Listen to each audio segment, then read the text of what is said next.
লাল ছিল না আগে, ডেঙ্গুর পরে লাল হয়েছে। ১৬ বছরের নূরে আলমের 2 হাত হয়ে গেছে লালচে ফ্যাকাশে, সারা শরীরে তীব্র ব্যথা, চুলকানি। পরীক্ষায় ধরা পড়েছে তার ডেঙ্গু। পুরো শরীর লাল হয়ে গেছে আর কি, এই জন্য চুলকাচ্ছে সারা শরীর। বর্ষা মৌসুম শুরু হতেই হাসপাতালে বেড়েছে ডেঙ্গু রোগী। তবে গত বছরে এ সময় ডেঙ্গুতে ভর্তি রোগীর সংখ্যা 18,000 ছাড়ালেও এবছর তা 12,000-এর ঘরে।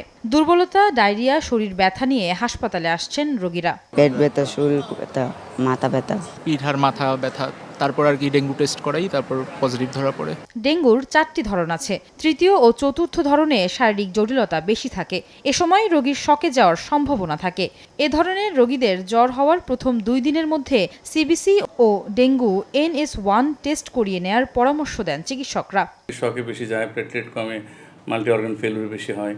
আর সেই ক্ষেত্রে যেহেতু আমাদের আগে অনেকবার ডেঙ্গু হয়ে গেছে, অনেক রোগীর কিন্তু second time, third time dengue হবে, কারণ ডেঙ্গুর 4টা স্ট্রেইন আছে বা প্রজাতি আছে, এই জন্য একটা মানুষ 4বার পর্যন্ত ডেঙ্গু হতে পারে।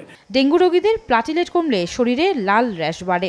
এতে সরকারি গাইডলাইন মেনে চিকিৎসা নেওয়া ও শরীরে ফ্লুইডের ভারসাম্য ঠিক রাখতে বেশি গুরুত্ব দেওয়া হয়। প্লেটলেট যত বেশি কমতে থাকবে, এই র্যাশের সংখ্যা তত বেশি বাড়তে থাকবে। চিকিৎসার যে বিভিন্ন ওষুধ, তার মধ্যে মূলত হচ্ছে ফ্লুইড ম্যানেজমেন্ট, এটা একটা ভাইটাল বিষয়। তো ফ্লুইড ম্যানেজমেন্ট সুনির্দিষ্ট গাইডলাইন অনুযায়ী, বয়স ভেদে, রোগীর সিভিয়ারিটি অনুযায়ী ন্যাশনাল গাইডলাইন অনুসরণ করে অ্যাপ্লাই করতে পারলে রোগী সুস্থ হয়ে যায়। ডেঙ্গু মোকাবেলায় সঠিক চিকিৎসার পাশাপাশি রোগ প্রতিরোধে প্রয়োজন জনসচেতনতা। আয়েশা সিদ্দিক, সামিয়া, সময় সংবাদ, ঢাকা।